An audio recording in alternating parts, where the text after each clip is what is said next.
Yo, what is going on YouTube? I am Germ here. I am recording this video just after, or it's maybe been like an hour or two. I was playing some solo queue and stuff, but a little bit after TSM's game against Dignitas. This was a pretty crazy game. Obviously TSM, it seems like each week or each couple of weeks keeps trying to make different changes. Some of them disciplinary reasons, some of them probably just shuffling stuff. Sometimes players need to get more acclimated to the United States or North America or whatever the heck is going on. TSM is trying all different kinds of lineups, all different kinds of things. And in this video today, I don't know, man. I really don't know anymore. It's just sad. It's just disappointing. It seems like TSM fans and so many even LCS fans out there are still always like, oh, well, maybe if they do this, they'll turn it around, or oh, they're still hanging on to a little bit of hope, or they're like, oh, maybe we can still make playoffs, or yada yada yada. But yeah, I don't know. Like I said, at this point, it's just sad. It's just disappointing. And we just got to talk about what's going on with TSM right now. So definitely drop a like if you guys do enjoy this video. I would appreciate that a ton. And subscribe to stay up to date on all my latest content. That'd be absolutely awesome as well, helping us run those numbers up. With that being said, let's get right into this. So this game against Golden Guardians, I'll see if I have it pulled up here. I want to show this. I mean, this is crazy. I mean, obviously TSM has found a lot of different ways to lose this year. They've done a lot of different weird stuff, and a lot has gone wrong. But here at this point in the game, this is what, 26 minutes, and I believe even a little bit further back.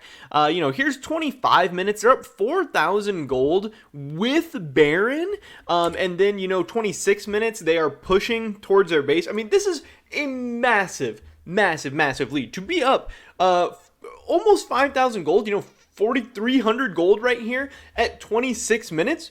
That's crazy. That's a big lead. It's hard to throw. It seems like teams have been throwing massive leads more and more over the past couple of seasons. Obviously that objective bounties has a big thing to do with that, but it seems like even last year we saw some teams throwing some crazy leads. I don't know if that's just the state of the game, or if maybe I just don't remember all the crazy leads that have been thrown in the past or whatever. But yes, especially this season, it's probably easier than ever to throw a massive lead because of how much gold you can really get in objective bounties and all that stuff going on. But I mean, just this game state right here. You could say two things. You could say, wow, TSM sucks. They throw, they just figure out so many ways to lose games. They snatch defeat from the jaws of victory, all the memes. And I agree with that stuff to an extent, but also there could be another group of people that's like, hey, TSM has to be pretty good to get into a position like this, to get a lead like this, so that's great.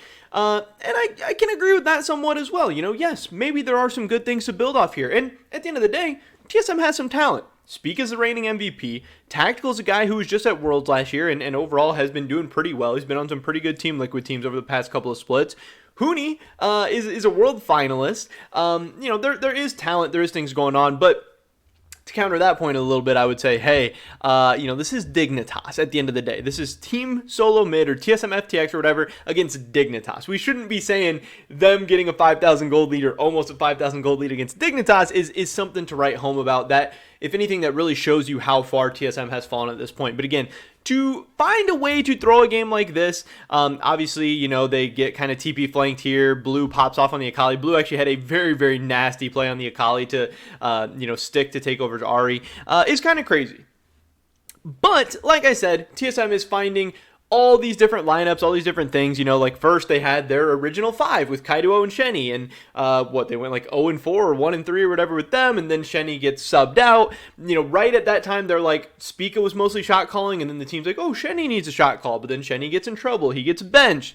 Then we bring in Yursan, then the team goes like 1-5 or 1-4 or whatever, and then we're gonna bring back Shenny, and then we're gonna bench Kaido, and now the team is like 1-3, or I don't remember exactly when they had their wins and when they didn't. But with all these different lineups, it seems like there is no winning combination, and there is a ton of variables that make things very, very hard. Obviously, you have a ton of international players in this mix. Yursan and Takeover are both international players, and on top of Kaido and Shenny as well. That's going to cause all different kinds of synergy issues, communication issues, all that stuff. But that's something TSM knew getting into all this, and that was obviously some of the risks you were going to take with international players. Obviously, Takeover and Yursan have been here a little bit longer. Their communication skills should be better, and I'm pretty sure are better, and their English and everything.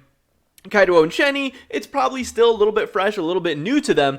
But we are, 2 months into the season at this point, at least 2 months since, all these teams have been playing together and everything. And it's not like you need a crazy level of English to be able to, communicate in game or anything like that. It should be pretty basic stuff. You should have pretty standardized things going on. Now, again, I'm not saying that's easy. I'm not saying, it's not a whole nother variable in this whole thing. But I think it's unfair just to say, it's just communication, it's just language barrier. Once we get the languages figured out, then we're all ready to go. Like, no, there's a ton of individual mistakes, there's a ton of team mistakes, there's a ton of mistakes involving only English-speaking players. The first couple of weeks, everyone was like, it's communication, but some of the errors were on, like, Spica and Hooney failing dives together. Like, hey, guys, that is all English there. You just because you have these, like, cookie-cutter pre-made excuses ready to go, you actually have to think if it's actually applicable in some of these situations. So I just think it's super, super weird. Yes, we knew that once Shenny was back in the lineup, they're like, yeah, now we're going to let him shot call. Now we're going to focus on him. And so many people thought, hey, maybe that's the answer. Shenny had all these great shot calls the first couple weeks, but the team ignored them. Now the team's going to listen to him. Now TSM's going to start winning. And again, obviously that has not happened. I mean, yes, they did win a game. Obviously they beat Golden Guardians last week, but now losing to Dignitas. Dignitas is 6-6. They're one game up on EG and Golden Guardians, but that's also including this most recent win against TSM. If TSM would have beat them, they'd be 5-7.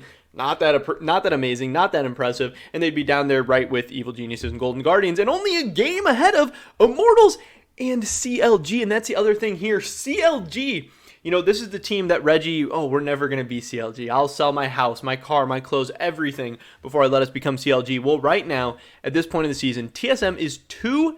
And not only they're 2-10, CLG, who also, is a pretty bad team. Immortals, pretty bad team. When you watch them, it's pretty hard to watch. It's pretty rough. These are not like good teams by any means.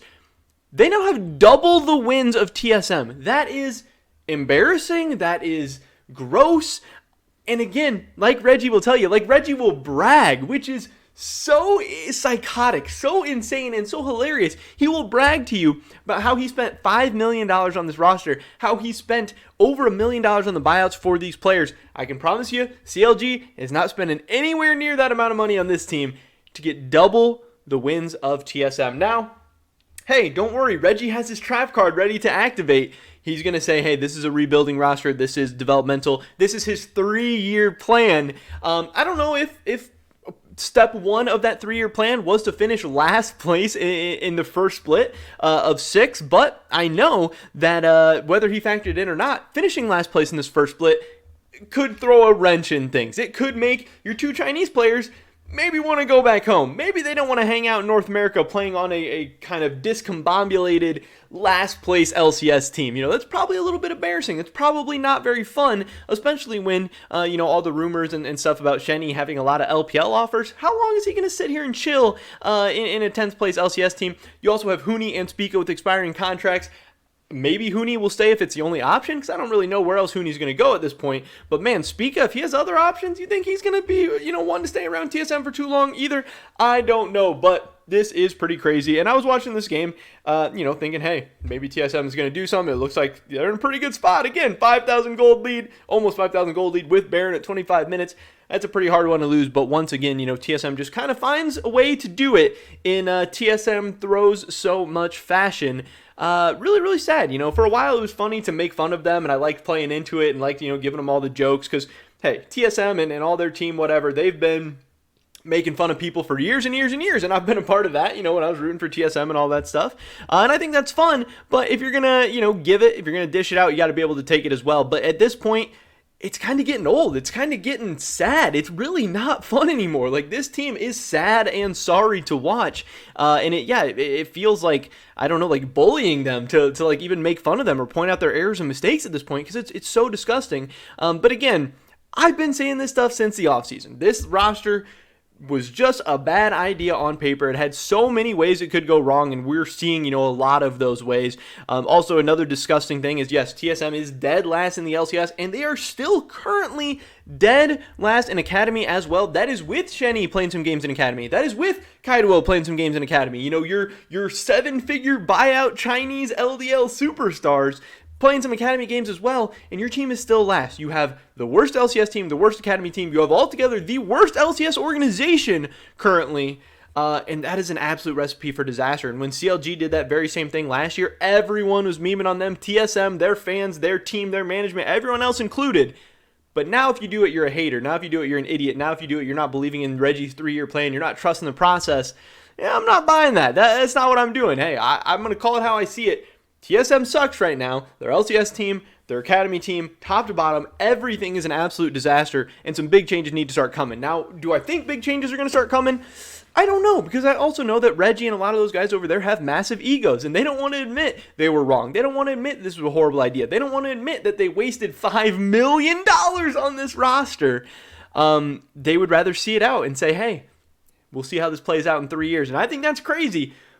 But whatever. Hey, more power to them. I think we're really going to continue to see TSM struggling over the next couple splits. And, I don't think things are going to get better. I don't think this roster is developing. I don't think that this roster is, a rebuild. I think this is just a bad team, a bad roster. You can blame it on communication. You can blame it on shot calling. You blame it on a million things. These players also have to take some responsibility as well. They just might not be that good. Or it's possible they're even good individually, but they might not just fit well together. Or maybe they don't fit well on TSM. Maybe they don't fit well in North America. I don't know. But there's clearly a lot of problems going on right now. It's not just one thing. It's not just two things. It's a multitude of issues. And it's just getting hard to watch. But that's pretty much it for this video today, guys. Definitely drop a like if you did enjoy it. I would appreciate that so much. Leave a comment down below. Let me know what you thought about this video. What do you think about TSM right now? Do you think they're going to turn things around? Do you think things are going to get better? I don't know. Hopefully I catch you guys in the next one. But until then, peace.